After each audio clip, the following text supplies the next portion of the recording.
I was home. The semester was over. It was finals week.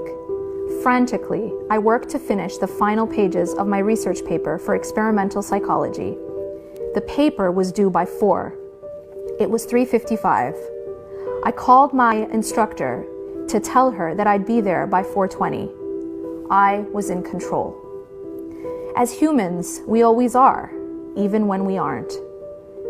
To survive the uncertainty of our lives, we create stories and believe in them as faithfully as a child in the Tooth Fairy.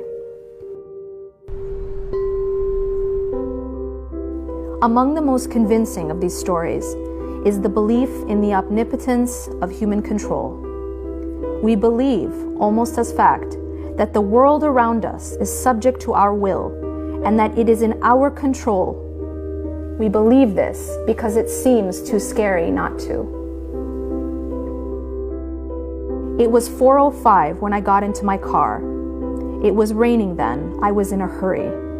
After dropping off my paper, I had to go see my father in the hospital. We never thought the pain was his heart. For years, he would get those attacks, pain in the middle of his chest that his doctor passed off as asthma. But recently, it had gotten worse.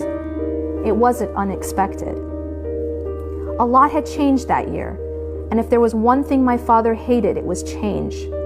He surrounded himself so much with what was familiar, and any threat to it disturbed him.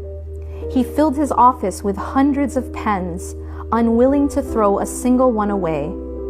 By keeping each pen, he maintained his sense of control. But he couldn't control the change that happened around him.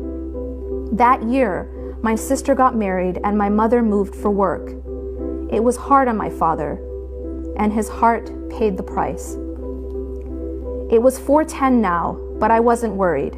I knew I had enough time before I needed to meet my mother. She was already at the hospital. She would have it no other way.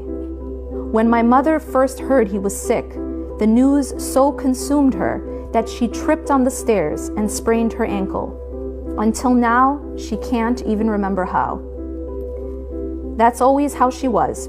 Whenever something was on her mind, she couldn't see the world around her. This time, it was that final stare that she didn't notice. It was just another detail that threatened to disturb the balance and depth of her thoughts, a detail that threatened her sense of control. At the time she heard the news, she was working in New York. It was a job she had worked hard for. But when she found out about my father, a stewardess pushed my mother's wheelchair onto the earliest flight to Wisconsin. She came home that Thursday. The emergency bypass surgery was scheduled first thing Monday morning. The whole thing would be over in a few days. No problem. The doctor was in control. It was 4:12 now, and my younger sister and I were on our way. It was raining more then. So when the light turned yellow, I decided I had plenty of time to get through the signal.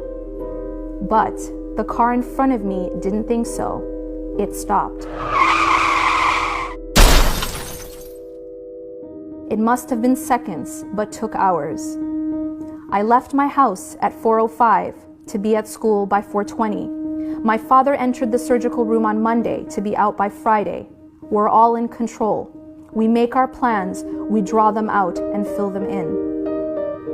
My car would never make it to campus. My car would never go anywhere again. My father never left the hospital that Friday or the next. My father would not leave the hospital for the next 5 weeks. It was only by the grace of God that he left at all. At 55 miles an hour, I slammed into the car ahead of me. At 48 hours after his surgery, my father had a heart attack and went into heart failure. The car never asked my permission, and neither did his heart. There was nothing either of us could do to control it. It was 5 o'clock. A tow truck dropped me off.